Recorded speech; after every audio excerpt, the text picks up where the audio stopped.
Stories of Futures Past presents 5 stories featuring the personal consequences of going into space.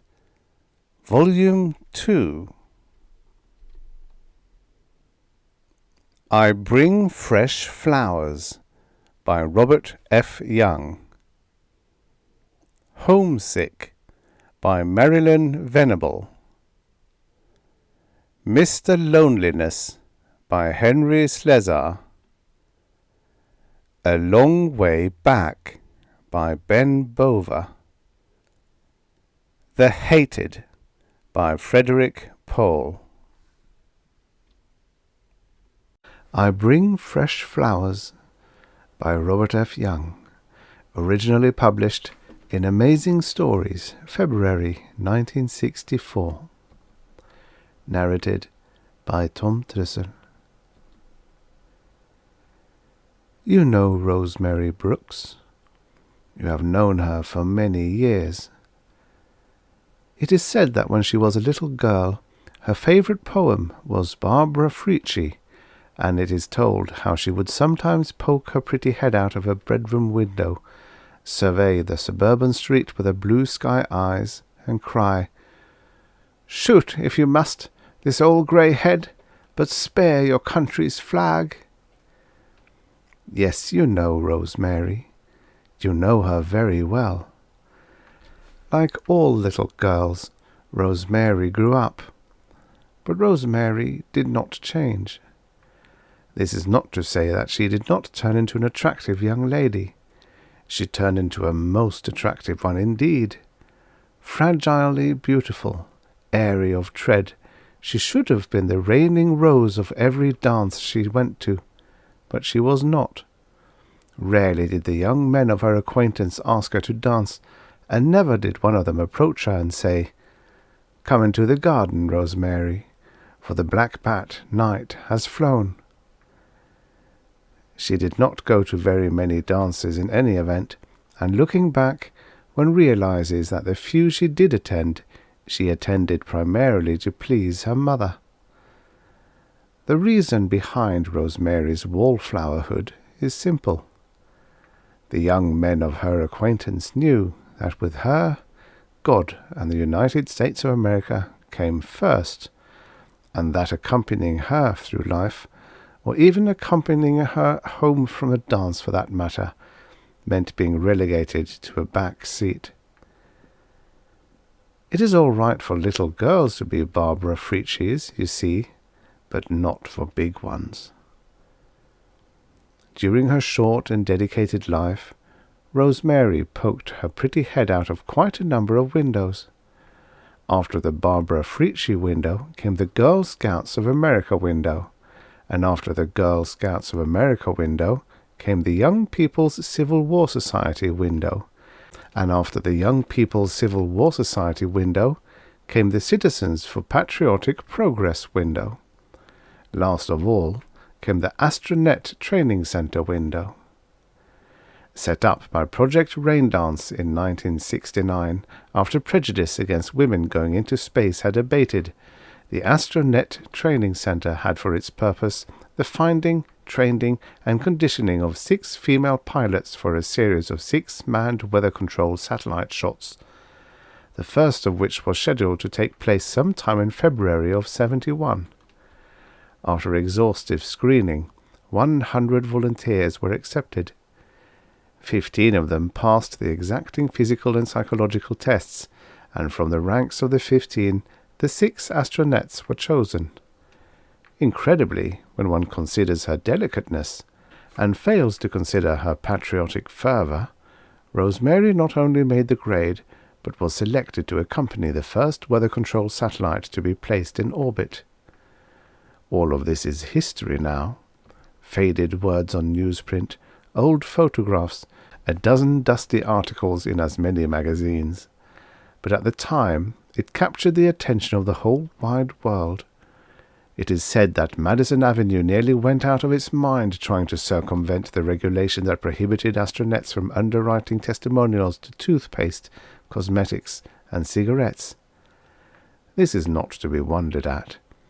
If Rosemary could have been legally enticed, for example, into letting her picture appear in a cigarette ad, cigarette consumption probably would have doubled overnight. It is one thing to be an obscure Barbara Frietchie, and quite another to be a famous one, and the patriotic devotion shining in a person's eyes can, through the thaumaturgy of photography and touch-up, be transmuted into a sensual gleam. February of 71 arrived at last, as all months must, and a specific date was set for the launching. Psychological winter had come and gone, but no singing of birds could be heard. Even as far south as Canaveral, grey skies were the rule, and grey rain fell intermittently. Countdown was begun regardless, and then, miraculously it seemed, the skies cleared, and the day of the launching dawned bright and clear. There is a photograph of Rosemary standing in her snow-white spacesuit at the base of the gantry, her space helmet resting in the crook of her arm. The photograph is in colour, and the blueness of her eyes is not one whit different in shade and texture from the blueness of the sky behind her. This is as it should be. Looking at her hair, one thinks of sunrises and sunsets. This is as it should be, too. When remembering Rosemary, it is fitting that one should think of the sun and the sky. It is equally fitting that one should think of the snow and the rain, for Rosemary is nothing if she is not all of these things. The launching was a good one. The Rainbow 6 rode its Saturn booster like a bird on jet-fire wings, and the bright star of its passage seemed to linger in the morning sky long after the booster had fallen away. The television cameras caught the action beautifully, and the American public, reminded once again that the noblest thing a person can do is to risk his life for his country, looked on in awe and admiration. The orbit was a good one too.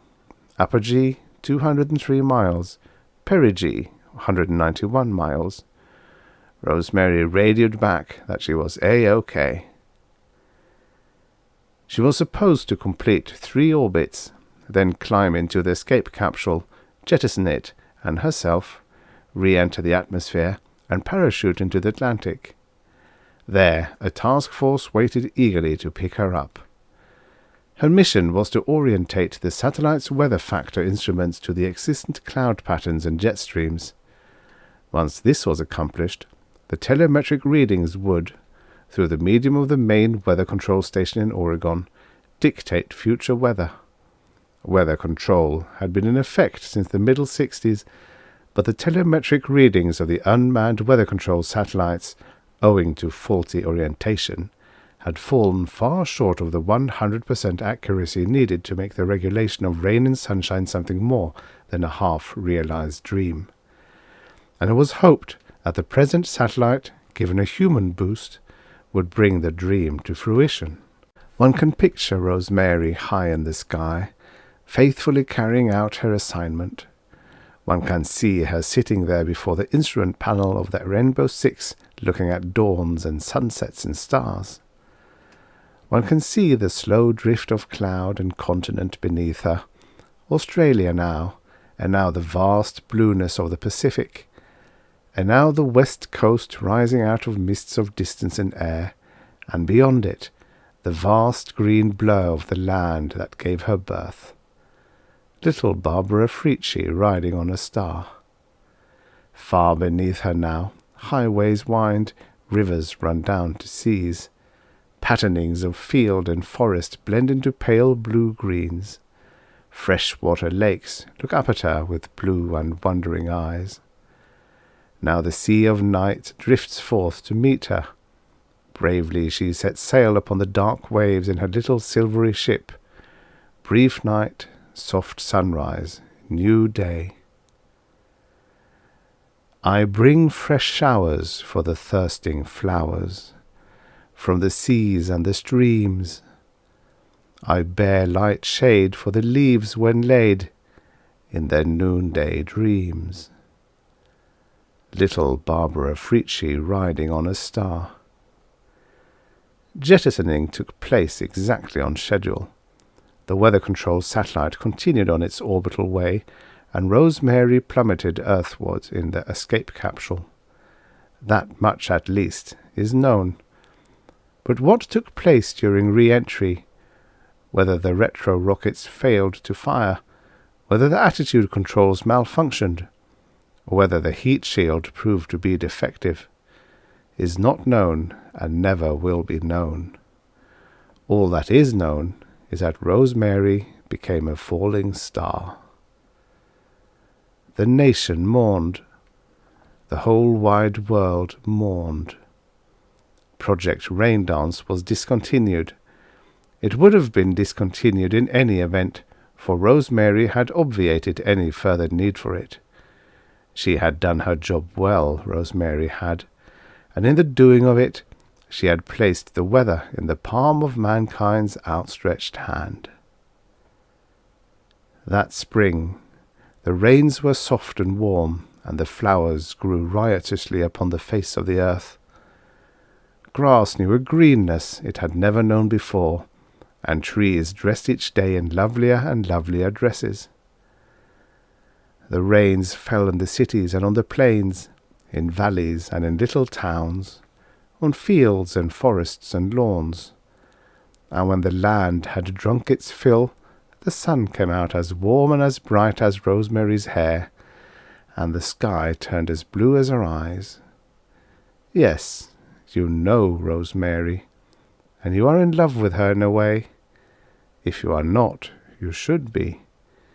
She is the sun coming up in the morning, and the sun going down at night. She is the gentle rain against your face in spring. She is the snow falling on Christmas Eve. She is every glorious rainbow you see in the rain-washed sky. She is that pattern of tree shade over there. Each morning, when you are lying fast asleep in your trundle bed, she tiptoes into your room, her golden sandals soundless on the red-room floor, and wakes you with a golden kiss. Sunlight is her laughter, her voice the patter of the rain. Soft you now, she speaks. I am the daughter of the earth and water, and the nursling of the sky. I pass through the pores of the ocean and shores. I change, but I cannot die. The End. Subscribe for your daily stories of futures past. And now, for the next story. Homesick by Marilyn Venable, writing as Lynn Venable.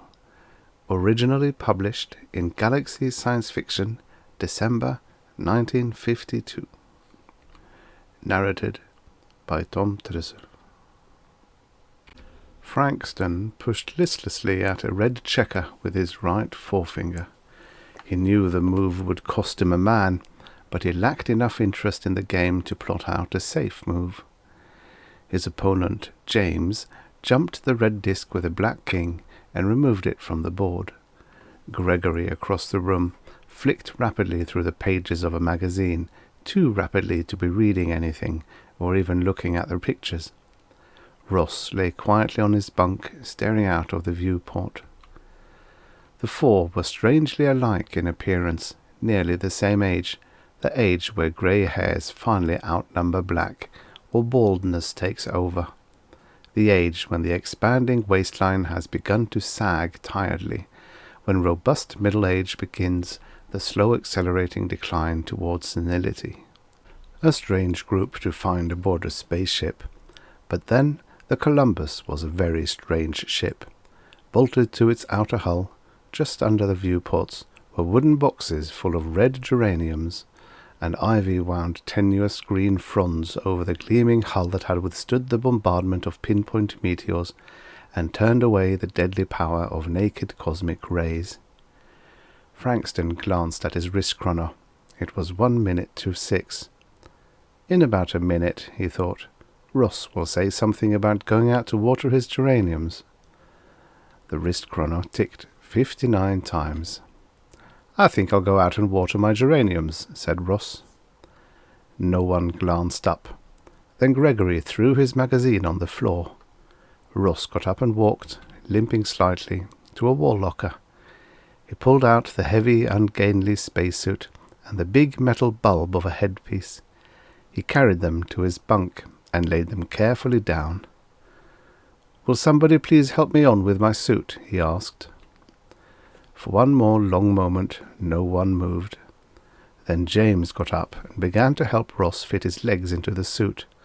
Ross had arthritis, not badly, but enough so that he needed a little help climbing into a spacesuit. James pulled the heavy folds of the suit up around Ross's body and held it while Ross extended his arms into the sleeve sections. His hands, in the heavy gauntlets, were too unwieldy to do the front fastenings, and he stood silently while James did it for him.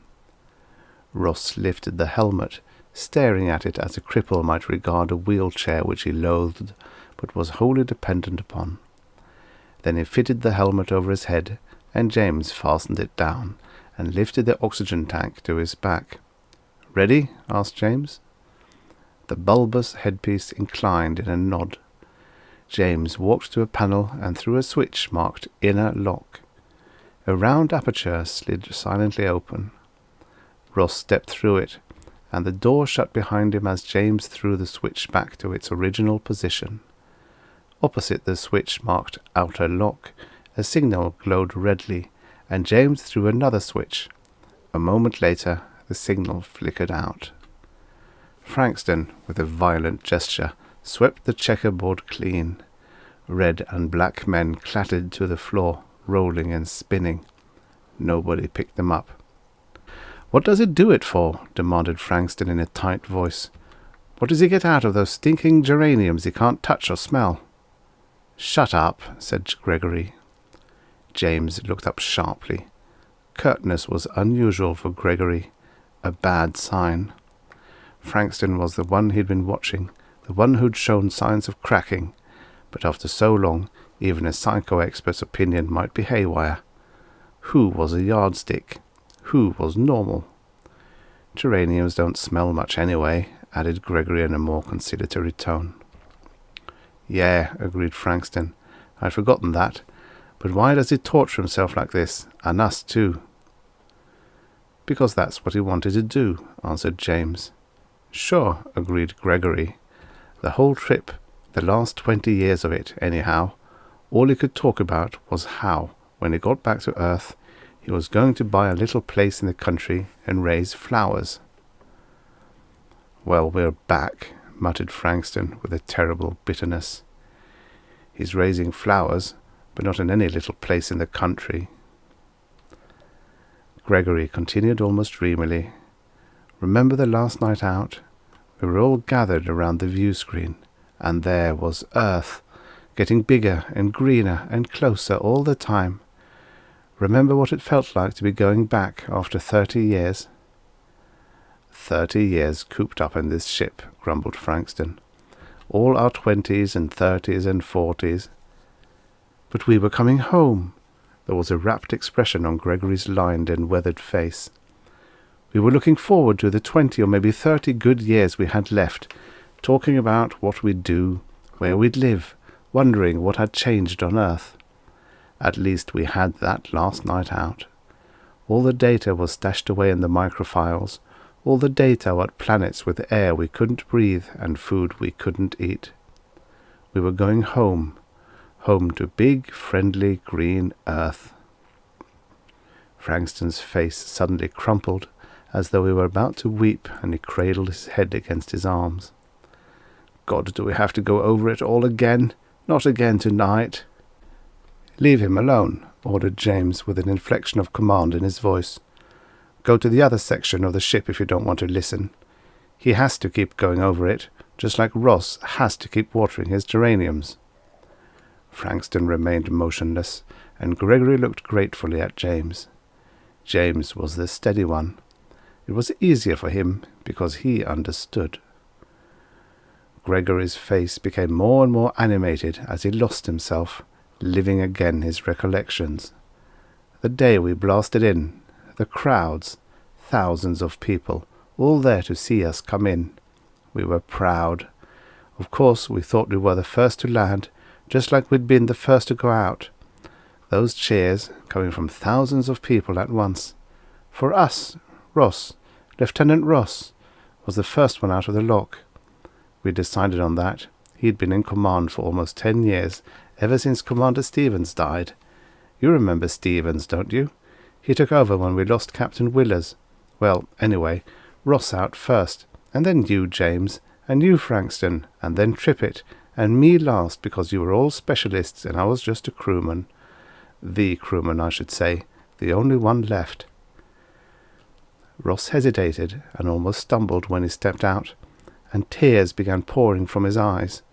But I thought, well, you know, coming home after 30 years and all that. But when I stepped out of the lock, my eyes stung like fire, and 1,000 needles seemed to jab at my skin. And then the President himself stepped forward with the flowers. That's where the real trouble began, with the flowers. I remember Ross stretching out his arms to take the bouquet, like a mother reaching for a baby. And then suddenly he dropped them, sneezing and coughing and sobbing for breath. And the President reached out to help him, asking him over and over what was wrong. It was the same with all of us, and we turned and staggered back to the ship, closing the lock behind us. It was bad then. God, I'll never forget it. The 5 of us, moaning in agony, gasping for breath, our eyes all swollen shut, and the itching. That itching, Gregory shuddered. Even the emotionally disciplined James set his teeth and felt his scalp crawl at the memory of that horror. He glanced toward the viewport, as though to cleanse his mind of the memory. He could see Ross out there, among the geraniums, moving slowly and painfully in his heavy spacesuit. Occupational therapy. Ross watered flowers, and Gregory talked, and Frankston was bitter, and himself? Observation, maybe. Gregory's voice began again. And then they were pounding on the lock, begging us to let the doctor in, but we were all rolling and thrashing with the itching, burning, sneezing, and finally James got himself under control enough to open the locks and let them in. Then came the tests, allergy tests. Remember those? They'd cut a little row of scratches in your arm. Each man instinctively glanced at his forearm, saw neat rows of tiny pink scars, row on row. Then they'd put a little powder in each cut, and each kind of powder was an extract of some common substance we might be allergic to. The charts they made were full of P's for positive, long columns of big red P's. All pollen, dust, wool, nylon, cotton, fish, meat, fruit, vegetables, grain, milk, whiskey, cigarettes, dogs, cats, everything. And wasn't it funny about us being allergic to women's face powder? Ha! We were allergic to women from the nylon hose to their face powder. 30 years of breathing purified, sterilized, filtered air. 30 years of drinking distilled water and swallowing synthetic food tablets had changed us. The only things we weren't allergic to were the metal and plastic and synthetics of our ship, this ship. We were allergic to Earth. That's funny, isn't it? Gregory began to rock back and forth, laughing the thin, high laugh of hysteria. James silently walked to a water hydrant and filled a plastic cup. He brought Gregory a small white pill. You wouldn't take this with the rest of us at supper. You'd better take it now. You need it. Gregory nodded bleakly, sobering at once, and swallowed the pellet. He made a face after the water. Distilled, he spat. Distilled. No flavour, no life. Like us, distilled.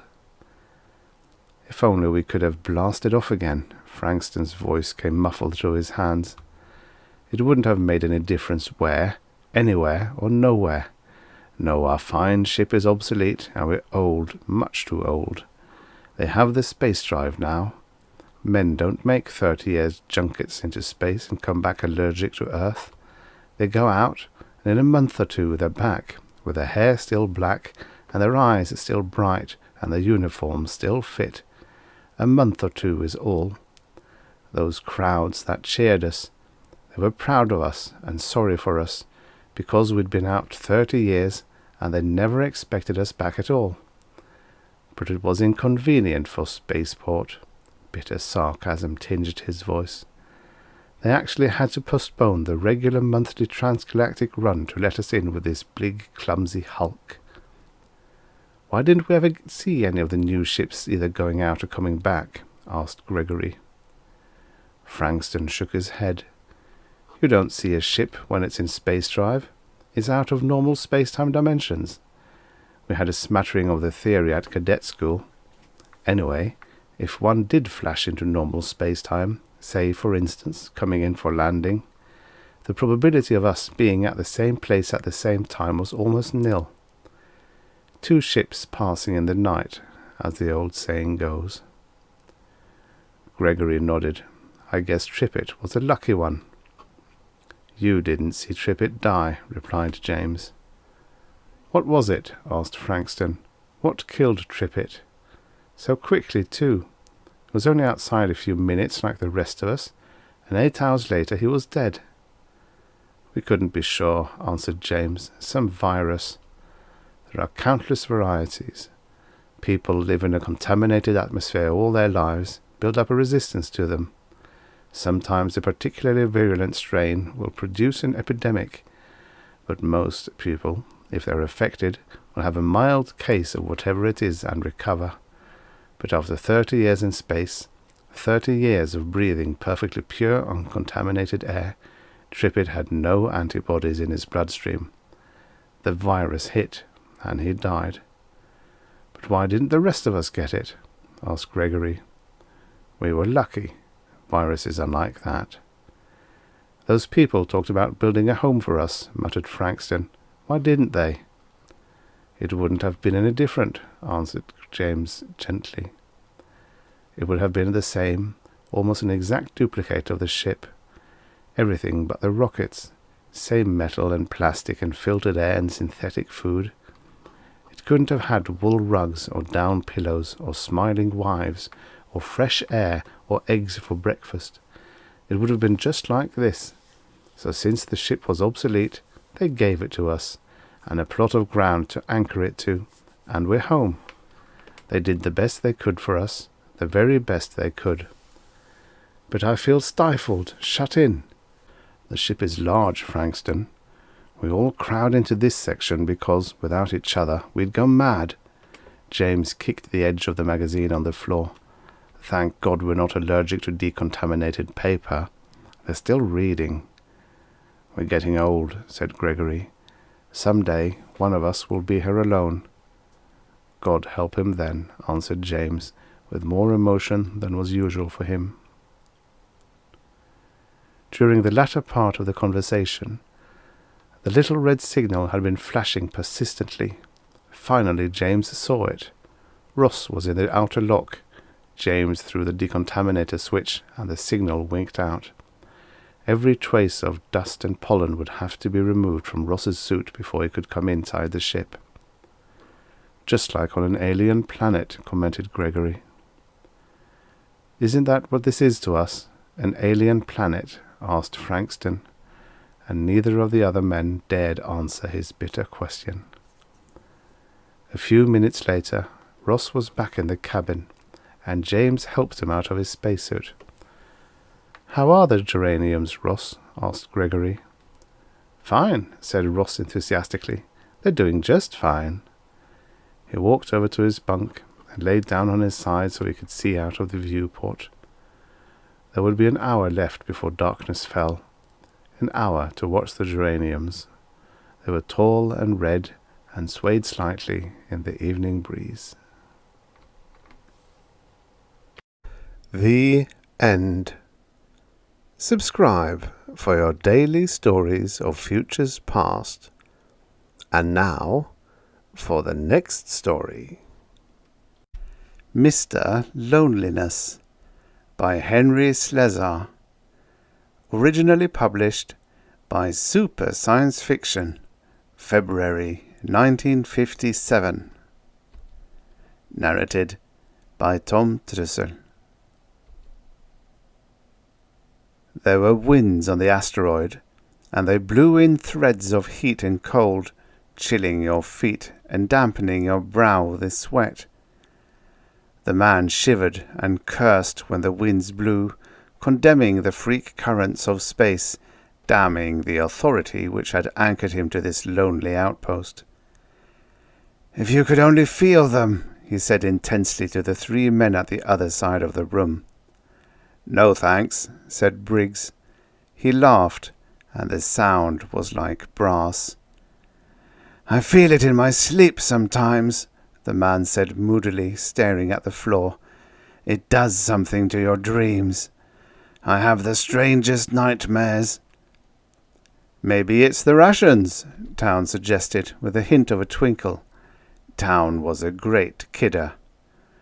"Trouble with you, Pace," said Briggs. "You think too much. Too many gadgets out here to do your work for you. The authority ought to scrap some of these robot controls and get you to use your hands. It's a great cure for the doldrums, you know." Murchison, the third man, looked grave. "In my opinion," he said judiciously, "we need a better rotation system out here. How long have you been observing on GT8? 1 year, 5 months, 2 weeks, 3 days. Pace looked at nothing. 2 hours, 40 minutes and 7 seconds, eh? Town chuckled. You outposters are all alike. Living clocks, every one of you. He nudged Murchison's side. Watch this, Dino. What time is it now, Pace? No fair looking. 1600 plus 20, the man answered dully. Town checked his wrist. On the button, he said gleefully. You really get a talent for it on this job. Use your hands, Briggs insisted. Get out and dig. Plant something. Build something.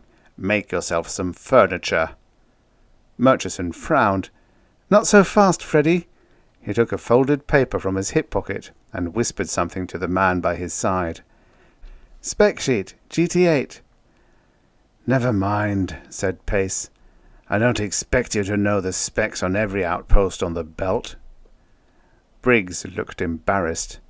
Oh, well, okay. So you can't do planting there. But you could find something to do. You know this fellow Morgan on TW1? He's got quite a project underway. He's building a miniature Earth. Town giggled. Ambitious fellow.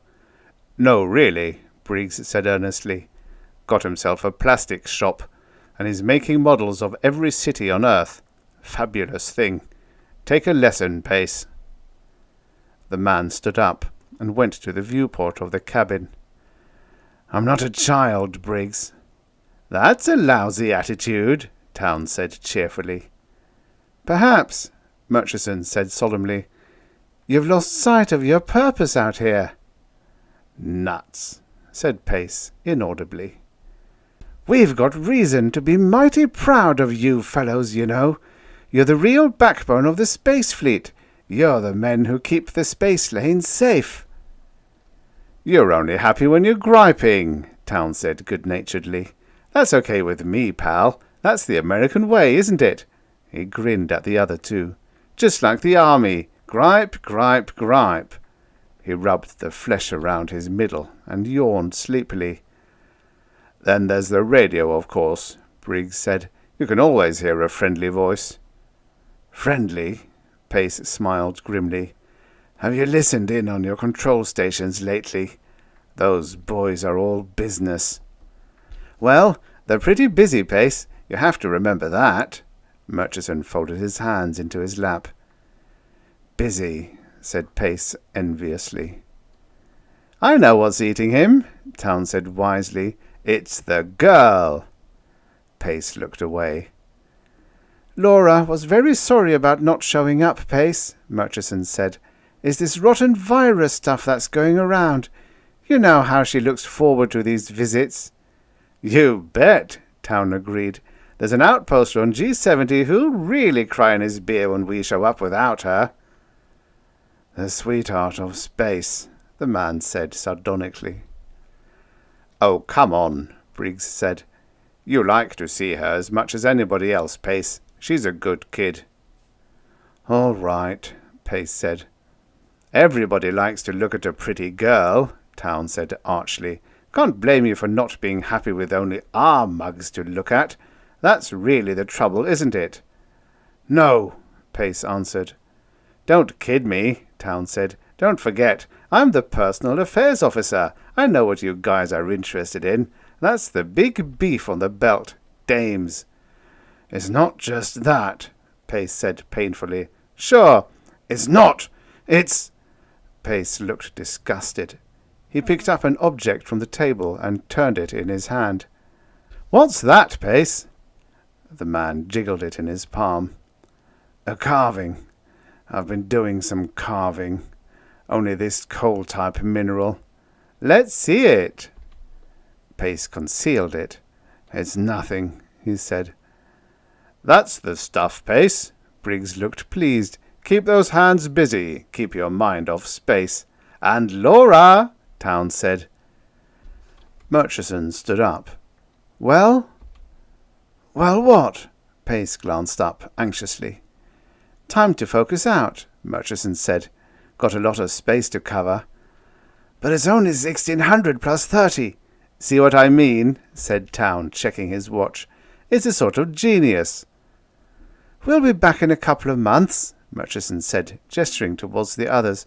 "We'll have a real long chat then." "And we'll bring Laura with us," Town said significantly. "Don't go yet," Pace pleaded. "Really, Pace." "Tell me about things back home." "You get the newscasts," Briggs said. "What more can we tell you?" "So long, fella." Town stood up. "It's early, I tell you." Pace dropped the object in his hand. The light glittered on the smooth, plain surfaces as it fell. It was the bust of a woman, with long flowing hair, her chin tilted defiantly, her blank eyes somehow vital and seeing. When it hit the ground, it shattered into white powder, and the wind leaped upon the fragments like a hungry animal. "You're lucky we stayed this long," Town said, speaking now without a smile. "You're no fun to pay a call on, Buster, let me tell you." "Cut it out, Town." Murchison's tone was sharp. "There are 50 guys on our itinerary," Town said. "They all have the same problem, but you're the bleedingest heart of them all, Pace." The man glowered. He got to his feet. "Maybe I'll get lucky in 2 months," Town said. "Maybe I'll get a nice convenient virus too." "Town!" Briggs touched him on the elbow, and Town shook off his fingers angrily. "I'm sick of this guy," he said bitterly. "Sick of all his stupid complaints, Mr. Loneliness." "You dirty groundworm!" Pace's voice shook. "You rotten—" His hands clenched into white-knuckled fists. "You watch your step, buddy." "Cut it out, you guys." "I'll kill you!" Pace put a stumbling foot forward. "I'll kill you, Town!" Town stared at the man, and then he laughed. "Go ahead," he said. "Try." Pace made an ugly noise. His body crouched, and then he sprung at the laughing figure of this visitor. Instinctively, Town threw up his arms in defense. "Pace!" "Don't be an idiot!" The man's arms thrust forward like driving pistons, fingers clutching toward the throat of Town. His face twisted into a parody of rage. His motion propelled him half a foot off the ground. He realized his mistake too late. His hands went through and beyond Town's throat, his arms slipping through Town's chest. He fell heavily through the man's body and hit the ground with sickening abruptness. He lay there, still conscious. He began to cry, and the sound brought a look of disgust to the face of the shadow he had attacked. "What a baby," Town said. Briggs looked uncomfortable. "Let's focus out," he said. "Right," said Town. In a room back on Earth, a dial was spun and a connection severed. In a room on a lonely asteroid, 3 spectral images, electronic ghosts on a mission of mercy, faded and vanished. The man pulled himself to his feet and looked around him. All was silence. The winds blew. The end. Subscribe for your daily stories of futures past.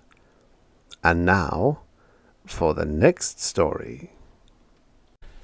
A Long Way Back by Bova, originally published in Amazing Stories, February 1960. Narrated by Trussel. Tom woke slowly, his mind groping back through the hypnosis. He found himself looking toward the observation port, staring at stars and blackness. The first man in space, he thought bitterly. He unstrapped himself from the acceleration seat, feeling a little wobbly in free fall. The hypnotic trance idea worked all right. The last thing Tom remembered was Arnoldson putting him under. Here in the rocket's compartment, the old man's sad, soft eyes and quiet voice. Now, 22,500 miles out, Tom was alone, except for what Arnoldson had planted in his mind for post-hypnotic suggestion to recall. The hypnosis had helped him pull through the blast-off unhurt, and even protected him against the vertigo of weightlessness. Yeah, it's a wonderful world, Tom muttered acidly.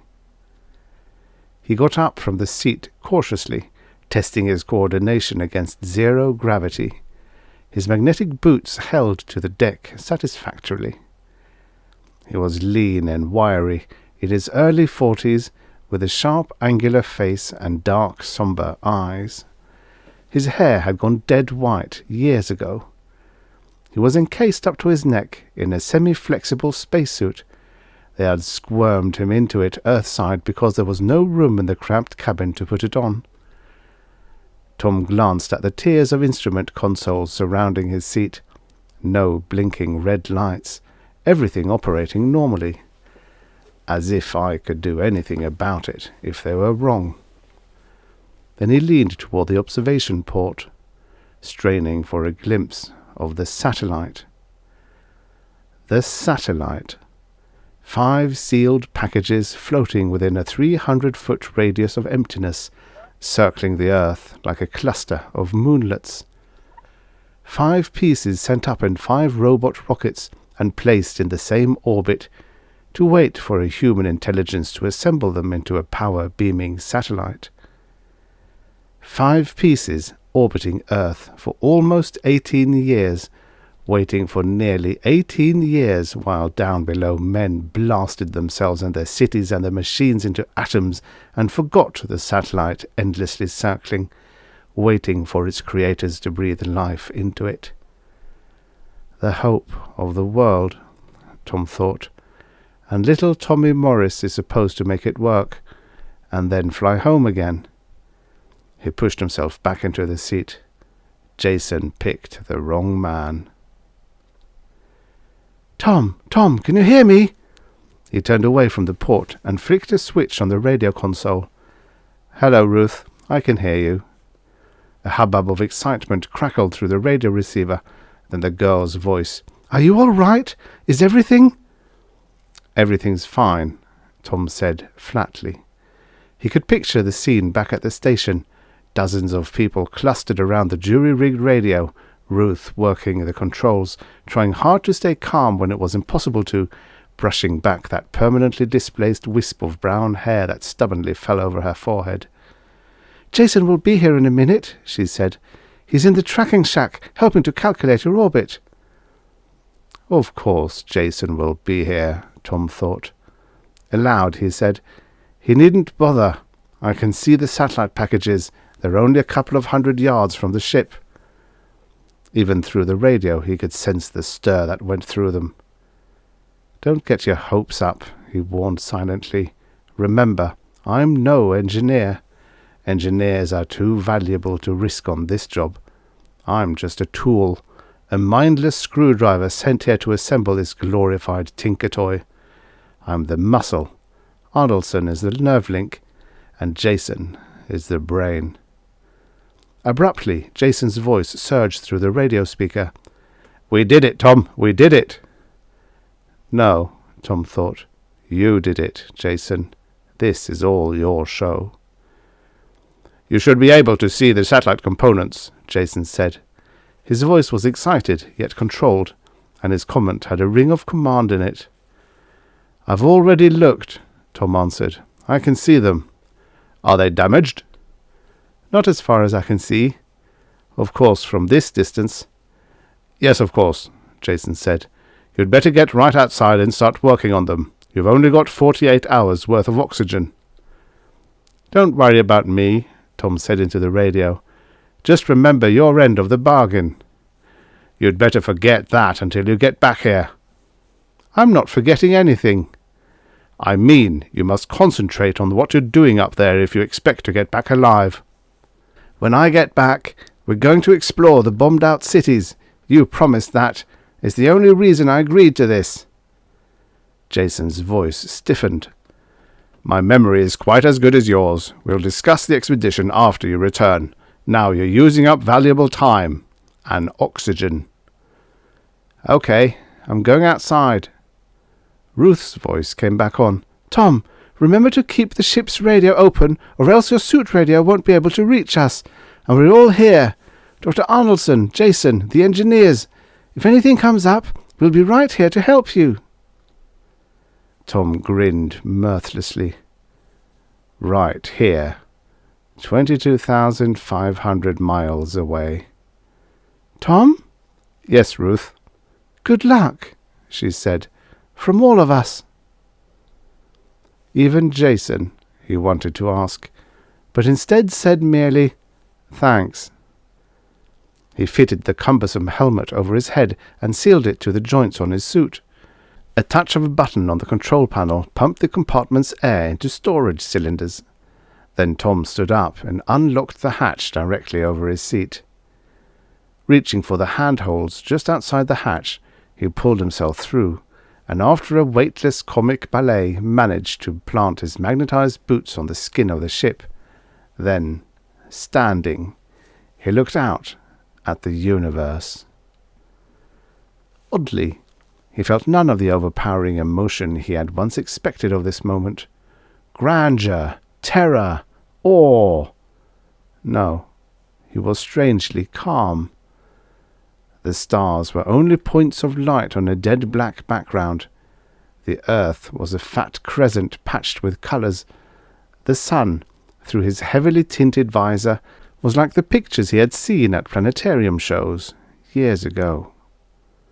As he secured a lifeline to the grip beside the hatch, Tom thought that he felt as though someone had struck a reverse hypodermic into him and drained away all his emotions. Only then did he realize what had happened. Jason, the engineer, the leader, the man who thought of everything, had made Arnoldson condition his mind for this. No gaping at the universe for the first man in space. Too much of a chance to take. There's a job to be done, and no time for human frailty or sentiment. Not even that, Tom said to himself. He wouldn't even allow me one moment of human emotion. But as he pushed away from the ship and floated ghost-like toward the largest of the satellite packages, Tom twisted around for another look at Earth. I wonder if she looked that way before the war. Slowly, painfully, men had attempted to rebuild their civilization after the war had exhausted itself. But of all the things destroyed by the bombs and plagues, the most agonizing loss was man's sources of energy. The coal mines, the oil refineries, the electricity-generating plants, the nuclear power piles, all shattered into radioactive rubble. There could be no return to any kind of organized society while men had to scavenge for wood to warm themselves and to run their primitive machines. Then someone had remembered the satellite. It had been designed, before the war, to collect solar energy and beam it to a receiving station on Earth. The satellite packages had been fired into a 24-hour orbit, circling the Earth over a fixed point on the equator. The receiving station, built on the southeastern coast of the United States, saw the 5 units as a single second-magnitude star low on the horizon all year, every year.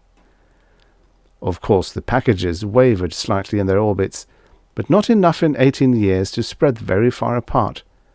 A man could still put them together into a power-beaming satellite. If he could get there, and if they were not damaged. And if he knew how to put them together. Through months that stretched into years, over miles of radioactive wilderness, on horseback, on carts, on foot, those who knew about the satellite spread the word carefully, secretly, to what was left of North America's scientists and engineers. Gradually, they trickled into the once abandoned settlement. They elected a leader, Jason, the engineer, one of the few men who knew anything about rockets to survive the war and the lunatic bands that hunted down anyone suspected of being connected with pre-war science. Jason's first act was to post guards around the settlement. Then he organized the work of rebuilding the power receiving station and a man-carrying rocket. They pieced together parts of a rocket and equipment that had been damaged by the war. What they did not know, they learned. What they did not have, they built or cannibalized from ruined equipment. Jason sent armed foragers out for gasoline, charcoal, and wood. They built a ramshackle electricity generator. They planted crops and hunted the small game in the local underbrush. A major celebration occurred whenever a forager came back towing a stray cow or horse or goat. They erected fences around the settlement, because more than once they had to fight off the small armies of looters and anti-scientists that still roved the countryside. But finally, they completed the rocket, after exhausting almost every scrap of material and every ounce of willpower. Then they picked a pilot, Thomas H. Morris, age 41, former historian and teacher. He had arrived a year before the completion of the rocket after walking 1,300 miles to find the settlement. His purpose was to organize some of the scientists and explore the bombed-out cities to see what could be salvaged out of man's shattered heritage. But Tom was ideal for this satellite job. The right size, 5'6", and 130 pounds. No dependents. Wife and 2 sons dead of radiation sickness. True, he had no technical background whatsoever, but with Arnoldson's hypnotic conditioning, he could be taught all that was necessary for him to know. Maybe. Best of all, though, he was thoroughly expendable. So Jason made a deal with him. There could be no expeditions into the cities until the satellite was finished, because every man was needed at the settlement, and the satellite could not be finished until someone volunteered to go up in the rocket and assemble it. It was like holding a candy bar in front of a small child. He accepted Jason's terms. The earth turned, and with it the tiny spark of life alone in the emptiness around the satellite. Tom worked, unmindful of time, his eyes and hands following Jason's engineering commands through Arnoldson's post-hypnotic directions, with occasional radio conferences. But his conscious mind sought refuge from the strangeness of space, and he talked almost constantly into his radio while he worked, talked about anything, everything, to the girl on the other end of the invisible link. And once the settlement is getting the power beamed from this contraption, we're going to explore the cities. Guess we won't be able to get very far inland, but we can still tackle Washington, Philadelphia, and New York. Plenty for us there." Ruth asked, "What were they like before the war?" "The cities." "That's right. You're too young to remember. They were big, Ruth, with buildings so tall people call them skyscrapers." He pulled a wrench from his magnetic holder in the satellite self-contained tool bin. "And filled with life. Millions of people lived in each one. All the people we have at the settlement could have lived on one floor of a good-sized hotel." "What's a hotel?" Tom grinned as he tugged at a pipe fitting. "You'll find out when you come with us. You'll see things you could never imagine." "I don't know if I'll come with you." He looked up from his work and stared earthward. "Why?" "Well, Jason.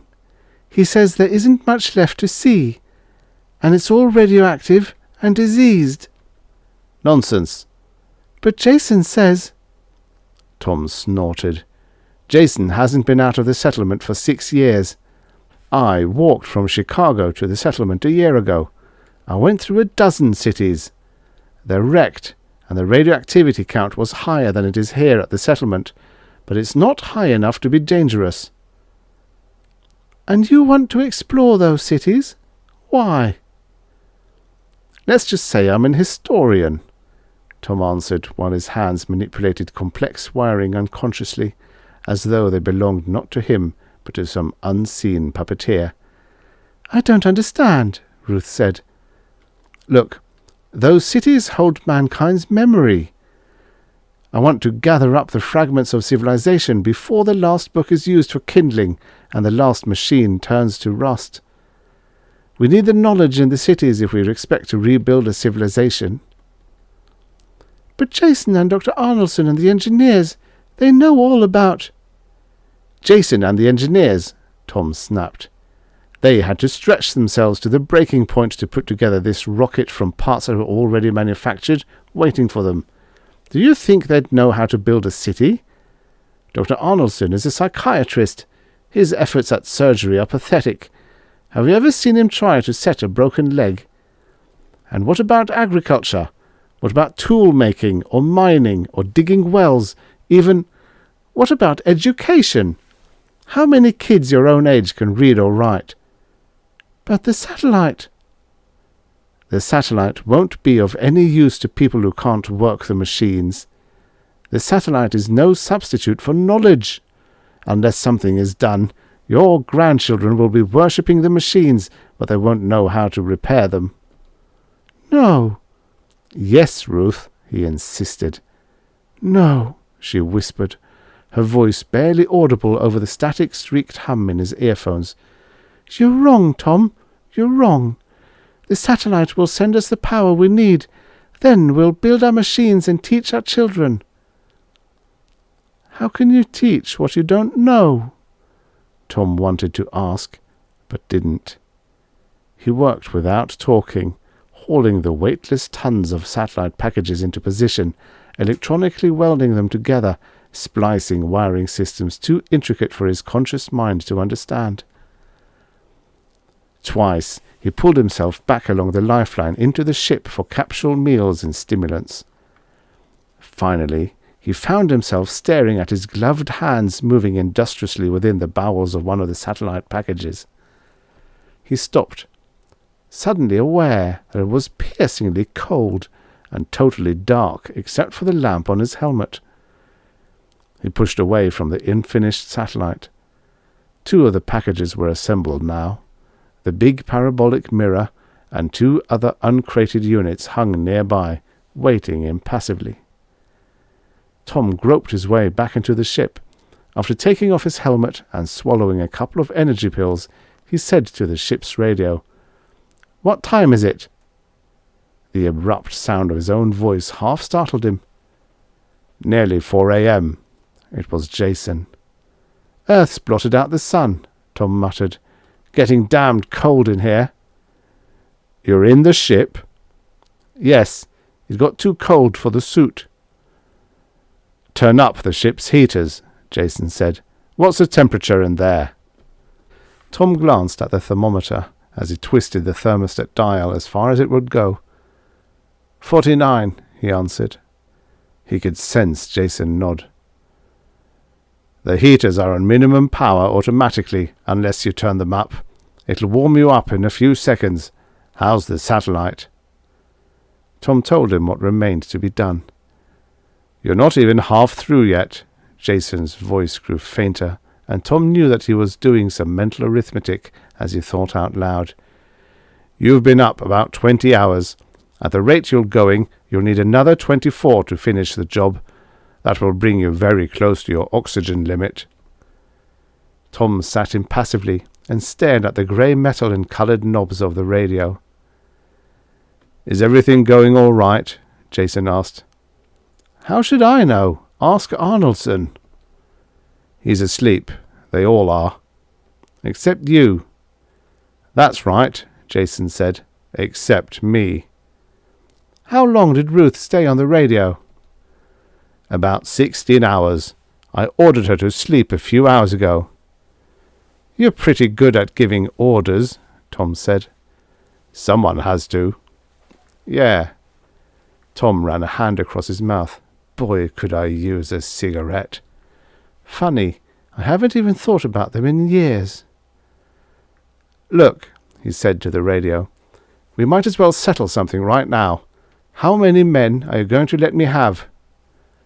Don't you think you'd better save that for now and get back to work? It's too damned cold out there. My fingers are still numb. You could have done a better job on insulating this suit. There are lots of things we could have done, Jason said, if we had the material. What about the expedition? How many men can I have?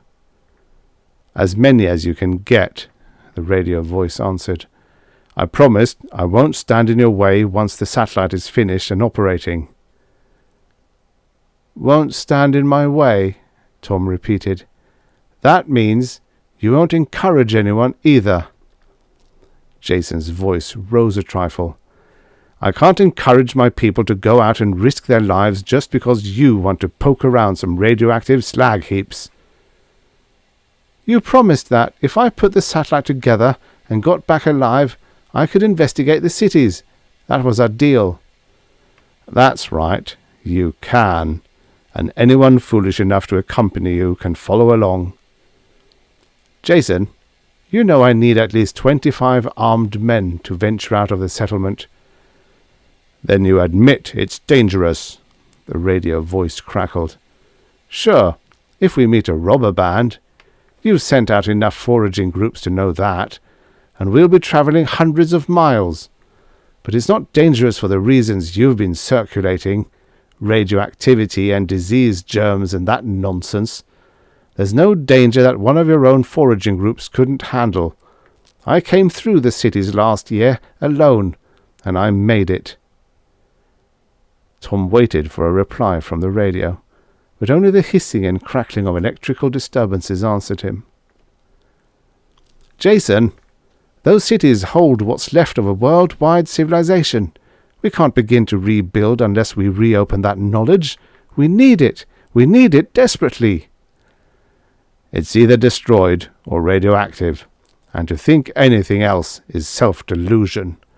Besides, we have enough intelligence right here at the settlement to build a new civilization better than the old one, once the satellite is ready. But you don't, Tom shouted. You poor damned fool. You don't even realize how much you don't know. This is a waste of time, Jason snapped. Get outside and finish your work. I'm still cold, damn it, Tom said. He glanced at the thermometer on the control console. Jason, it's below freezing in here. What? The heating unit isn't working at all. Impossible. You must have turned it off instead of on. I can read, damn it. It's turned as high as it'll go. What's the internal thermometer reading? Tom looked. Barely 30, and it's still going down. Hold on, I'll wake Arnoldson and the electrical engineers. Silence. Tom stared at the inanimate radio, which gave off only the whines and scratches of lightning and sun and stars, all far distant from him. For all his senses could tell him, he was the last living thing in the universe. Sure, call a conference, Tom thought. How much more work is there to be done? About 24 hours, he said. Another day, and another full night. Another night, this time with no heat, and maybe no oxygen either. The heaters must have been working tonight until I pushed them up to full power. Something must have blown out. Maybe it's just a broken wire. I could fix that, if they tell me how. But if it's not, no heat tomorrow night. No heat at all. Then Arnoldson's voice floated up through the radio speaker, soft, friendly, calm, soothing. The next thing Tom knew, he was putting on his helmet. Sunlight was lancing through the tinted observation port, and the ship was noticeably warmer. "What happened?" he mumbled through the dissolving haze of hypnosis. "It's all right, Tom," Ruth's voice. "Dr. Arnoldson put you under and had you check the ship's wiring. Now he and Jason and the engineers are figuring out what to do. They said it's nothing to worry about. They'll have everything figured out in a couple of hours." "And I'm to work on the satellite until they're ready?" "Yes." "Don't call us. We'll call you." "What?" "Nothing." "It's all right, Tom. Don't worry." "Sure, Ruth. I'm not worried." That makes us both liars. He worked mechanically, handling the unfamiliar machinery with the engineer's knowledge through Arnoldson's hypnotic communication. Just like the pictures they used to show of nuclear engineers handling radioactive materials with remotely controlled mechanical hands from behind a concrete wall.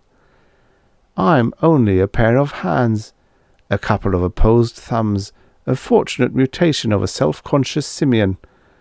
But, God, why don't they call? She said it wasn't anything big, just the wiring, probably. Then why don't they call? He tried to work without thinking about anything, but he couldn't force his mind into stillness. Even if I can fix the heaters, even if I don't freeze to death, I might run out of oxygen. And how am I going to land the ship? The takeoff was automatic, but even Jason and Arnoldson can't make a pilot out of me. "Tom," Jason's voice. "Yes," he jerked to attention and floated free of the satellite. "We've, checked what you told us about the ship's electrical system while Arnoldson had you under the hypnotic trance." "And?" "Well, it, looks as though one of the batteries gave out. The batteries feed all the ship's lights, heat, and electrical power. With one of them out, you don't have enough power to run the heaters." "There's no way to fix it?" "Not unless you cut out something else. And you need everything else. The radio, the controls, the oxygen pumps." "What about the lights? I don't need them. I've got the lamp on my suit helmet." "They don't take as much power as the heaters do. It wouldn't help at all." Tom twisted weightlessly and stared back at Earth. "Well, just what the hell am I supposed to do?" "Don't get excited," Jason's voice grated in his earphones. "We've calculated it all out. According to our figures, your suit will store enough heat during the day to last the night." "I nearly froze to death last night, and the ship was heated most of the time." "It will get cold," Jason's voice answered calmly. "But you should be able to make it. Your own body warmth will be stored by the suit's insulation, and that will help somewhat. But you must not open the suit all night, not even to take off your helmet." "And the oxygen?" "You can take all the replacement cylinders from the ship and keep them at the satellite. The time you save by not having to go back and forth to the ship for fresh oxygen will give you about an hour's extra margin. You should be able to make it." Tom nodded. "And of course, I'm expected to work on the satellite right through the night." "It will help you keep your mind off the cold. If we see that you're not going to make it, either because of the cold or the oxygen, we'll warn you, and you can return to the settlement." Suppose I have enough oxygen to just finish the satellite. But if I do, I won't have enough to fly home. Will you warn me then? Don't be dramatic. Go to hell. Dr. Arnoldson said he could put you under. Jason continued unemotionally. But he thinks you might freeze once your conscious mind went asleep. You've figured out all the details, Tom muttered. All I have to do is put your damned satellite together without freezing to death, and then fly 22,500 miles back home before my air runs out. Simple. He glanced at the sun, still glaring bright even through his tinted visor. It was nearly on the edge of the Earth disk. All right, Tom said. I'm going into the ship now for some pills. It's nearly sunset. Cold.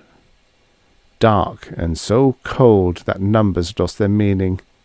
Paralyzing cold, seeping in through the suit while you worked, crawling up your limbs until you could hardly move. The whole universe hung up in the sky and looked down on the small, cold figure of a man struggling blindly with machinery he could not understand. Dark, dark and cold. Ruth stayed on the radio as long as Jason would allow her, talking to Tom, keeping the link with life and warmth. But finally Jason took over, and the radio went silent. So don't talk, Tom growled silently. I can keep warm just by hating you, Jason. He worked through the frigid night, struggling ant-like with huge pieces of equipment. Slowly he assembled the big parabolic mirror, the sighting mechanism, and the atomic converter. With dreamy motions, he started connecting the intricate wiring systems. And all the while he raged at himself. Why? Why did it have to be this way? Why me? Why did I agree to do this? I knew I'd never live through it. Why did I do it? He retraced the days of his life, the preparations for the flight, the arguments with Jason over exploring the cities, his trek from Chicago to the settlements, the aimless years after the radiation death of his 2 boys and Marjorie, his wife. Marjorie and the boys, lying sick month after month, dying one after the other in a cancerous agony while he stood by helplessly in the ruins of what had been their home. No, his mind warned him. Don't think of that. Not that. Think of Jason. Jason, who prevents you from doing the one thing you want, who is taking your life from you. Jason, the peerless leader. Jason, who is afraid of the cities. Why? Why is he afraid of the cities? That's the hub of everything down there. Why does Jason fear the cities? It wasn't until he finished connecting the satellite's last unit, the sighting mechanism, that Tom realized the answer. One answer, and everything fell into place. Everything, except what Tom Morris was going to do about it. Tom squinted through the twin telescopes of the sighting mechanism again, then pushed away and floated free, staring at the earth bathed in pale moonlight. What do I do now? For an instant he was close to panic, but he forced it down. Think, he said to himself. You're supposed to be a Homo sapiens. Use that brain. Think. The long night ended. The sun swung around from behind the bulk of earth. Tom looked at it as he felt its warmth penetrating the insulated suit, and he knew it was the last time he would see the sun. He felt no more anger. Even his hatred of Jason was drained out of him now. In its place was a sense of finality. He spoke into his helmet mic. Jason! He is in conference with the astronomers, Dr. Arnoldson's voice. Get him for me, please. A few minutes of silence, broken only by the star whisperings in his earphones. Jason's voice was carefully modulated. "Tom, you made it." "I made it. And the satellite's finished." "It's finished?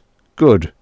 Now, what we have to do—" "Wait," Tom interrupted. "It's finished, but it's useless." "What?" Tom twisted around to look at the completed satellite, its oddly angled framework and bulbous machinery glinting fiercely in the newly risen sun. "After I finished it, I looked through the sighting mechanism to make certain the satellite's transmitters were correctly aimed at the settlement. Nobody told me to, but nobody said not to either, so I looked. It's a simple mechanism. The transmitters are pointed smack in the middle of Hudson's Bay." "You're sure?" "Certainly." "You can rotate the antennas." "I know. I tried it. I can turn them as far south as the Great Lakes." A long pause. "I was afraid of this," Jason's voice said evenly. "I bet you were," Tom answered to himself. "You must have moved the satellite out of position while assembling its components." "So my work here comes to nothing because this satellite's power beam can't reach the settlement's receivers?" Not unless you use the ship to tow the satellite into the proper orbital position," Jason stammered. "You actually went through with it," Tom thought. Aloud, he said, "But if I use the ship's engine to tow the satellite, I won't have enough fuel left to get back to Earth, will I? Not to mention oxygen." A longer pause. "No." "I have 2 questions, Jason. I think I know the answers to them both, but I'll ask you anyway. 1. You knew this would happen, didn't you?" "What do you mean?" "You've calculated this insane business down to the last drop of sweat," Tom growled. "You knew that I'd knock the satellite out of position while I was working on it, and the only way to get it back in the right orbit would be for me to tow it back and strand myself up here. This is a suicide mission, isn't it, Jason?" "That's not true." "Don't bother defending yourself. I don't hate you any more, Jason. I understand you, damn it. You made our deal as much to get rid of me as to get your precious satellite put together." "No one can force you to tow the satellite." "Sure, I can leave it where it is and come back home. If I can fly this ship, which I doubt. And what would I come back to? I left a world without power. I'd return to a world without hope. And some dark night, one of your disappointed young goons would catch up with me, and no one would blame him, would they?" Jason's voice was brittle. "You'll tow it into position?" "After you answer my second question," Tom countered. "Why are you afraid of the cities?" "Afraid? I'm not afraid." "Yes, you are. Oh, you could use the hope of exploring the cities to lure me up here in this suicide job, but you knew I'd never be back to claim my half of the bargain. You're afraid of the cities, and I think I know why. You're afraid of the unknown quantity they represent, distrustful of your own leadership when new problems arise." "We've worked for more than 10 years to make this settlement what it is," Jason fumed. "We've fought and died to keep those marauding lunatics from wrecking us. We are mankind's last hope. We can't afford to let others in. They're not scientists. They wouldn't understand. They'd ruin everything." Mankind's last hope, terrified of men. Tom was suddenly tired, weary of the whole struggle. But there was something he had to tell them. "Listen, Jason," he said. "The walls you've built around the settlement weren't meant to keep you from going outside. You're not a self-sufficient little community. You're cut off from mankind's memory, from his dreams, from his ambitions. You can't even start to rebuild a civilization. And if you do try, don't you think the people outside will learn about it? Don't you think they've got a right to share in whatever progress the settlement makes? And if you don't let them, don't you realize that they'll destroy the settlement?" Silence. "I'm a historian," Tom continued, "and I know that a civilization can't exist in a vacuum. If outsiders don't conquer it, it'll rot from within. It's happened to Babylonia, Greece, Rome, China even, over and again. The Soviets built an iron curtain around themselves and wiped themselves out because of it. Don't you see, Jason? There are only two types of animals on this planet, the gamblers and the extinct. It won't be easy to live with the outsiders. There'll be problems of every type, but the alternative is decay and destruction. You've got to take the chance. If you don't, you're dead." A long silence. Finally Jason said, "You've only got about a half-hour's worth of oxygen left. Will you tow the satellite into the proper position?" Tom stared at the planet unseeingly. "Yes," he mumbled. "I'll have to check some calculations with the astronomers." Jason's voice buzzed flatly in his earphones. A background murmur, scarcely audible over the crackling static. Then Ruth's voice broke through. Tom, you can't do this. You won't be able to get back." "I know," he said, as he started pulling his way along the lifeline back to the ship. "No, come back, Tom, please. Come back. Forget the satellite. Come back and explore the cities. I'll go with you. Please don't die, Tom. Please don't die." Ruth, you're too young to cry over me. I'll be all right. Don't worry." "No, it isn't fair." "It never is," Tom said. "Listen, Ruth. I've been dead a long time, since the bombs fell, I guess. My world died then, and I died with it. When I came to the settlement, when I agreed to make this flight, I think we all knew I'd never return, even if we wouldn't admit it to ourselves. But I'm just one man, Ruth, one small part of the story. The story goes on, with or without me. There's tomorrow, your tomorrow. I've got no place in it, but it belongs to you.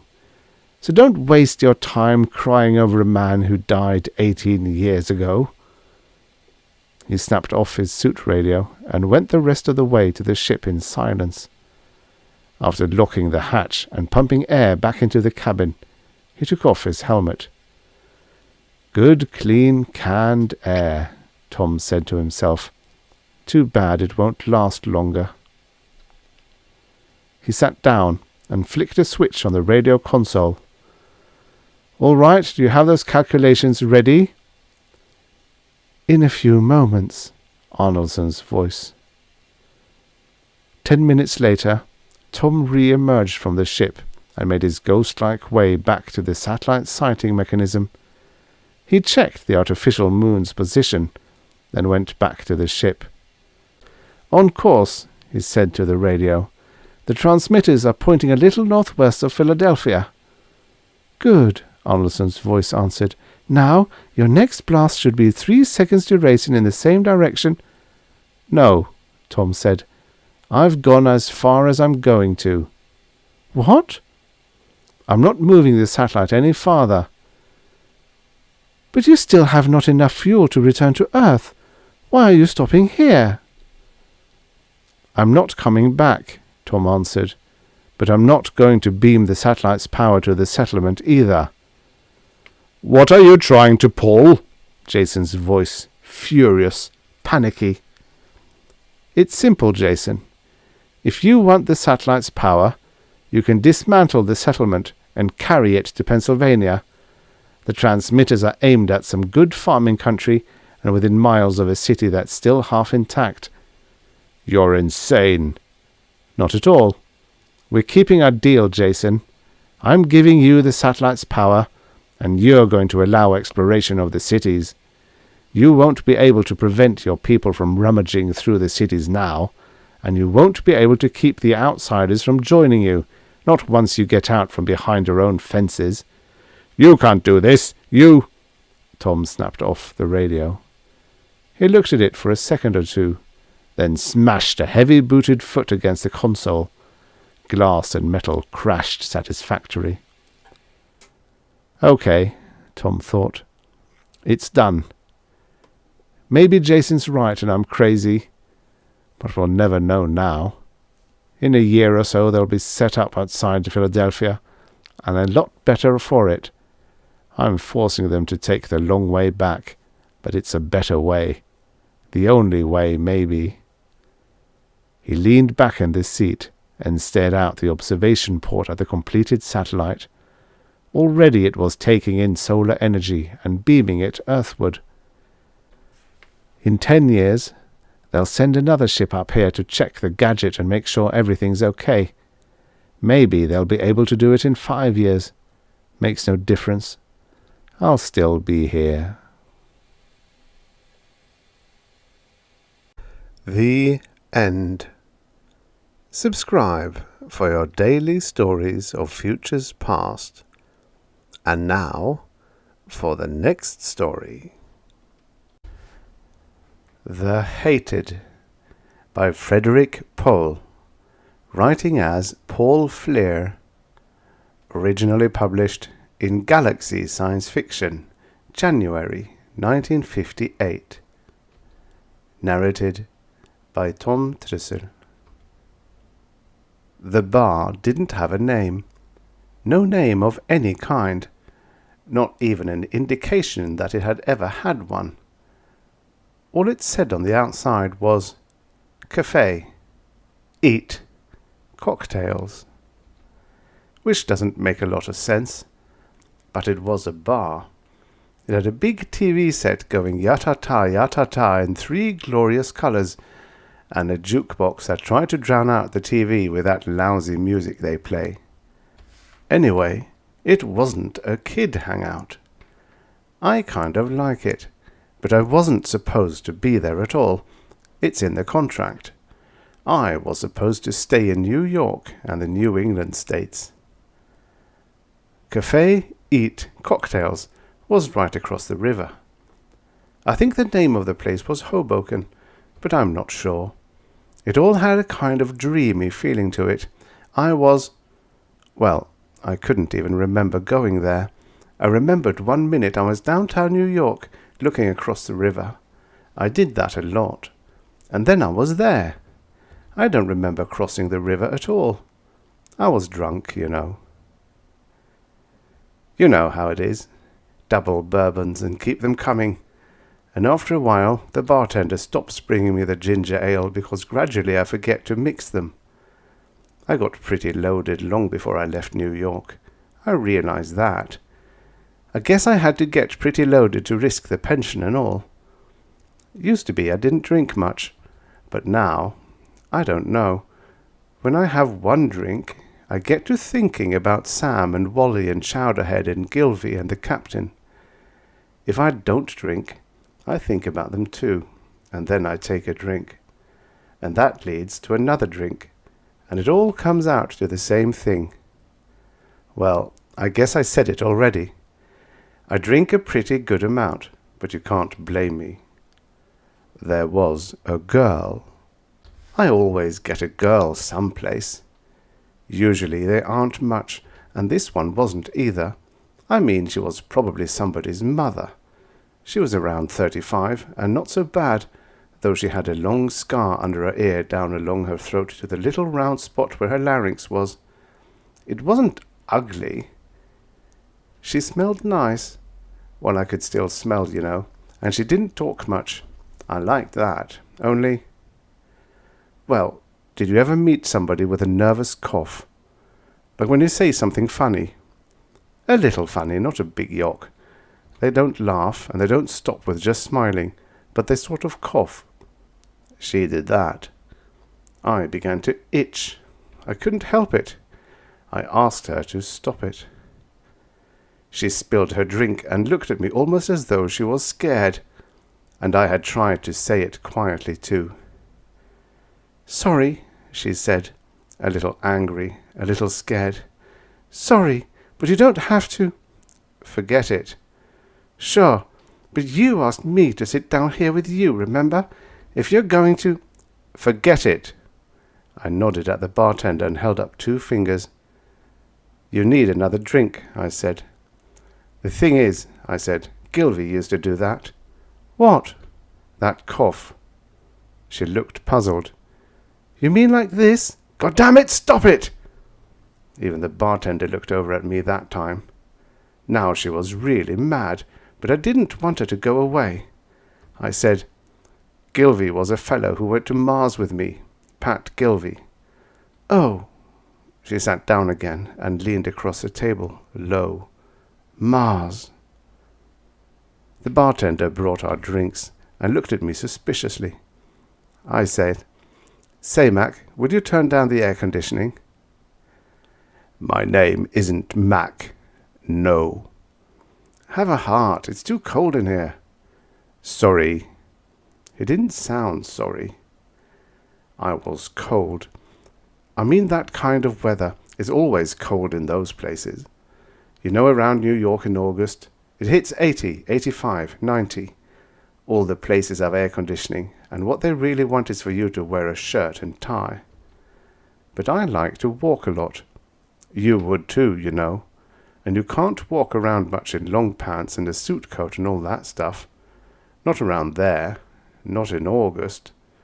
And so then, when I went into a bar, it'd have one of those built-in freezers for the used car salesmen with their dates and maybe their wives, all dressed up. For what? But I froze. "Mars," the girl breathed. "Mars." I began to itch again. "Want to dance?" "They don't have a license," she said. "Byron, I didn't know you'd been to Mars. Please tell me about it." "It was all right," I said. That was a lie. She was interested. She forgot to smile. It made her look nicer. She said, "I knew a man, my brother-in-law. He was my husband's brother.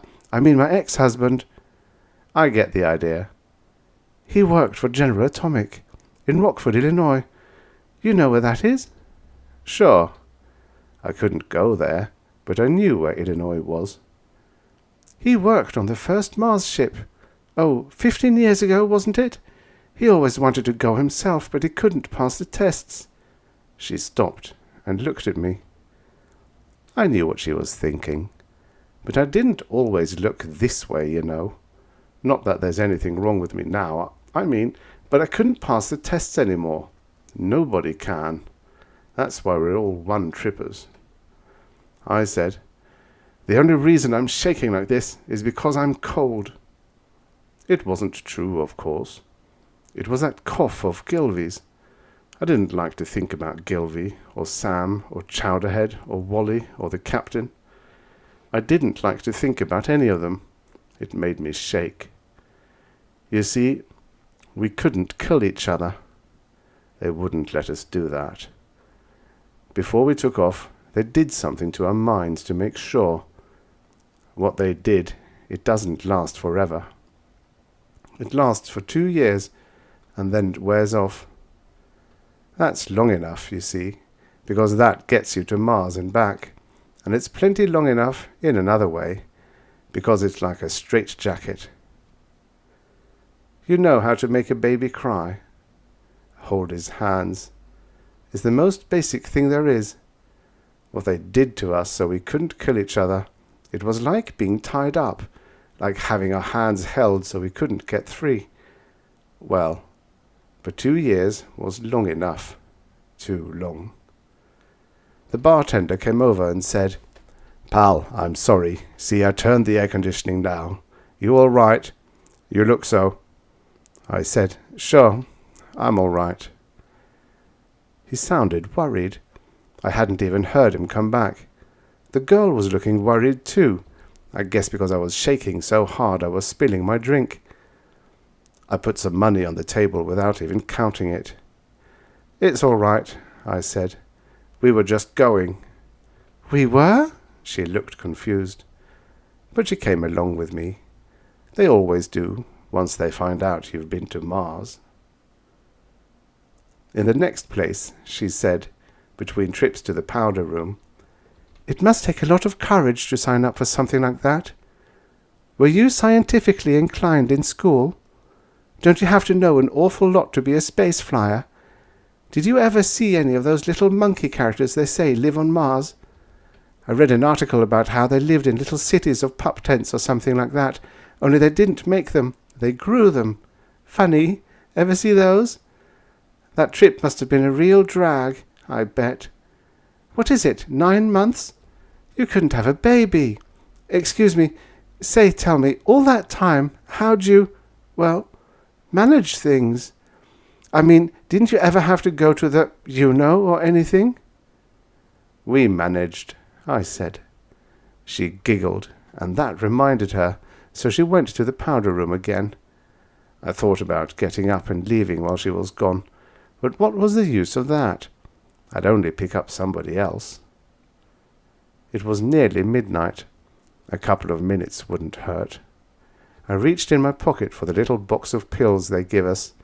It isn't refillable, but we get a new prescription in the mail every month, along with a pension check. The label on the box said, "Caution. Use only as directed by physician. Not to be taken by persons suffering heart condition, digestive upset, or circulatory disease. Not to be used in conjunction with alcoholic beverages." I took 3 of them. I don't like to start them before midnight, but anyway I stopped shaking. I closed my eyes, and then I was on the ship again. The noise in the bar became the noise of the rockets and the air washers and the sludge sluices. I began to sweat, although this place was air-conditioned too. I could hear Wally whistling to himself the way he did, the sound muffled by his oxygen mask and drowned in the rocket noise, but still perfectly audible. The tune was Sophisticated Lady. Sometimes it was Easy to Love, and sometimes Chasing Shadows, but mostly Sophisticated Lady. He was from Juilliard. Somebody sneezed, and it sounded just like Chowderhead sneezing. You know how everybody sneezes according to his own individual style? Chowderhead had a ladylike little sneeze. It went "Hutta!" real quick, all through the mouth, no nose involved. The captain went "Rush!" Wally was "Hashoo! Hashoo! Hashoo!" Gilvy was "Hutsha!" Sam didn't sneeze much, but he sort of coughed and sprayed, and that was worse. Sometimes I used to think about killing Sam by tying him down and having Wally and the captain sneeze him to death. But that was a kind of a joke, naturally, when I was feeling good. Or pretty good. Usually I thought about a knife for Sam. For Chowderhead it was a gun, right in the belly, 1 shot. For Wally it was a Tommy gun, just stitching him up and down, back and forth. The captain I would put in a cage with hungry lions, and Gilvy I'd strangle with my bare hands. That was probably because of the cough, I guess. She was back. "Please tell me about it," she begged. "I'm so curious." I opened my eyes. "You want me to tell you about it?" "Oh, please." "About what it's like to fly to Mars on a rocket?" "Yes." "All right," I said. It's wonderful what 3 little white pills will do. I wasn't even shaking. There's 6 men, see? In a space the size of a Buick, and that's all the room there is. 2 of us in the bunks all the time, 4 of us on watch. Maybe you want to stay in the sack an extra 10 minutes, because it's the only place on the ship where you can stretch out, the only place where you can rest without somebody's elbow in your side. But you can't, because by then it's the next man's turn. And maybe you don't have elbows in your side while it's your turn off watch, but in the starboard bunk there's the air regenerator master valve. I bet I could still show you the bruises right around my kidneys. And in the port bunk there's the emergency escape hatch handle. That gets you right in the temple if you turn your head too fast. And you can't really sleep. I mean, not soundly, because of the noise. That is, when the rockets are going. When they aren't going, then you're in free fall, and that's bad too, because you dream about falling. And when they're going, I don't know, I think it's worse. It's pretty loud. And even if it weren't for the noise, if you sleep too soundly, you might roll over on your oxygen line. Then you dream about drowning. Ever do that? You're strangling and choking, and you can't get any air. It isn't dangerous, I guess. Anyway, it always woke me up in time, though I heard about a fellow in a flight 6 years ago. Well, so you've always got this oxygen mask on, all the time, except if you take it off for a second to talk to somebody. You don't do that very often, because what is there to say? Oh, maybe the first couple of weeks, sure. Everybody's friends then. You don't even need the mask for that matter. Or not very much. Everybody's still pretty clean. The place smells, oh, let's see, about like the locker room in a gym. You know, you can stand it. That's if nobody's got space sickness, of course. We were lucky that way. But that's about how it's going to get anyway, you know. Outside the masks, it's soup. It isn't that you smell it so much. You kind of taste it in the back of your mouth, and your eyes sting. That's after the first 2 or 3 months. Later on, it gets worse. And with the mask on, of course, the oxygen mixture is coming in under pressure. That's funny if you're not used to it. Your lungs have to work a little bit harder to get rid of it, especially when you're asleep. So after a while, the muscles get sore. And then they get sorer. And then, well. Before we take off, the psych people give us a long doodah that keeps us from killing each other. But they can't stop us from thinking about it. And after we're back on Earth, this is what you won't read about in the articles. They keep us apart. Do you know how they work it? We get a pension, naturally. I mean, there's got to be a pension, otherwise there isn't enough money in the world to make anybody go. But in the contract, it says to get the pension we have to stay in our own area. The whole country's marked off, 6 sections. Each has at least one big city in it. I was lucky, I got a lot of them. They try to keep it so every man's hometown is in his own section. But, well, like with us, Chowderhead and the captain both happened to come from Santa Monica. I think it was Chowderhead that got California, Nevada, all that southwest area. It was the luck of the draw. God knows what the captain got. Maybe New Jersey, I said, and took another white pill.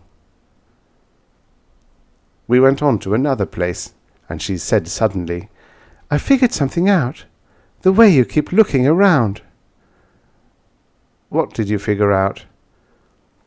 Well, part of it was that you said about the other fellow getting New Jersey. This is New Jersey. You don't belong in this section, right? Right, I said after a minute. So why are you here? I know why. You're here because you're looking for somebody. That's right. She said triumphantly, "You want to find that other fellow from your crew. You want to fight him." I couldn't help shaking. White pills or no white pills. But I had to correct her.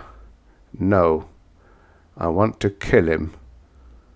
How do you know he's here? He's got a lot of states to roam around in too, doesn't he? 6. New Jersey, Pennsylvania, Delaware, Maryland, all the way down to Washington. Then how do you know? He'll be here. I didn't have to tell her how I knew. But I knew. I wasn't the only one who spent his time at the border of his assigned area, looking across a river or staring across a state line, knowing that somebody was on the other side. I knew. You fight a war, and you don't have to guess that the enemy might have his troops 1,000 miles away from the battle line. You know where his troops will be. You know he wants to fight too. Hutta! Hutta! I spilled my drink. I looked at her. You didn't... She looked frightened. What's the matter?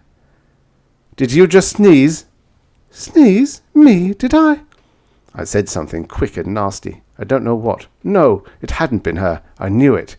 It was Chowderhead's sneeze. Chowderhead. Marvin T. Roebuck, his name was. 5 feet 8 inches tall. Dark complected, with a cast in one eye. Spoke with a Midwest kind of accent, even though he came from California. Shriek for shriek. Horror for horror. Like that. It drove me crazy after a while. Maybe that gives you an idea what he talked about mostly. A skunk. A thoroughgoing, deep-rooted, mother-murdering skunk. I kicked over my chair and roared, "Roebuck! Where are you, damn you?" The bar was all at once silent. Only the jukebox kept going. "I know you're here!" I screamed. "Come out and get it! You louse! I told you I'd get you for calling me a liar the day Wally sneaked a smoke." Silence. Everybody looking at me. Then the door of the men's room opened. He came out. He looked lousy. Eyes all red-rimmed and his hair falling out. The poor crumb couldn't have been over 29. He shrieked. "You!" He called me a million names. He said, "You thieving rat! I'll teach you to try to cheat me out of my candy ration." He had a knife. I didn't care. I didn't have anything, and that was stupid, but it didn't matter. I got a bottle of beer from the next table and smashed it against the back of a chair. It made a good weapon, you know. I'd take that against a knife any time. I ran toward him, and he came all staggering and lurching toward me, looking crazy and desperate, mumbling and raving. I could hardly hear him, because I was talking too. Nobody tried to stop us. Somebody went out the door, and I feared it was to call the cops, but that was all right. Once I took care of Chowderhead, I didn't care what the cops did. I went for the face. He cut me first. I felt the knife slide up along my left arm, but, you know, it didn't even hurt, only kind of stung a little. I didn't care about that. I got him in the face, and the bottle came away, and was all like grey and white jelly, and then blood began to spring out. He screamed. Oh, that scream! I never heard anything like that scream. It was what I had been waiting for all my life for. I kicked him as he staggered back, and he fell. And I was on top of him, with the bottle, and I was careful to stay away from the heart or the throat, because that was too quick. But I worked over the face, and I felt his knife get me a couple times more, and I woke up, you know. And there was Dr. Santley over me with a hypodermic needle that he'd just taken out of my arm, and 4 male nurses in fatigues holding me down, and I was drenched with sweat. For a minute I didn't know where I was. It was a horrible, queasy, falling sensation, as though the bar and the fight and the world were all dissolving into smoke around me. Then I knew where I was. It was almost worse. I stopped yelling and just lay there, looking up at them. Dr. Santley said, trying to keep his face friendly and non-committal, "You're doing much better, Byron, boy. Much better." I didn't say anything. He said, "You worked through the whole thing in 2 hours and 8 minutes. Remember the first time? You were 16 hours killing him. Captain Van Wyck it was that time, remember? Who was it this time?" "Chowderhead." I looked at the male nurses. Doubtfully they let go of my arms and legs. "Chowderhead," said Dr. Santley. "Oh, Roebuck, that boy," he said mournfully, his expression saddened. "He is not coming along nearly as well as you. Nearly. He can't run through a cycle in less than 5 hours. And that's peculiar. It's usually you he—" Well, I better not say that, shall I? No sense setting up a counter-impression when your pores are all open, so to speak. He smiled at me, but he was a little worried in back of the smile. I sat up. "Anybody got a cigarette?" "Give him a cigarette, Johnson," the doctor ordered the male nurse standing alongside my right foot. Johnson did. I fired up. "You're coming along splendidly," Dr. Santley said. He was one of these psych guys that thinks if you say it's so, it makes it so. You know that kind? "We'll have you down under an hour before the end of the week. That's marvellous progress. Then we can work on the conscious level. You're doing extremely well, whether you know it or not. Why, in 6 months, say in 8 months, because I like to be conservative," he twinkled at me, "we'll have you out of here. You'll be the first of your crew to be discharged, you know that?" "That's nice," I said. "The others aren't doing so well?" "No, not at all well, most of them. Particularly Dr. Gilvey. The run-throughs leave him in terrible shape. I don't mind admitting I'm worried about him." "That's nice," I said, and this time I meant it. He looked at me thoughtfully, but all he did was say to the male nurses, "He's all right now. Help him off the table." It was hard standing up. I had to hold on to the rail around the table for a minute. I said my set little speech. "Dr. Santley, I want to tell you again how grateful I am for this. I was reconciled to living the rest of my life confined to one part of the country, the way the other crews always did, but this is much better.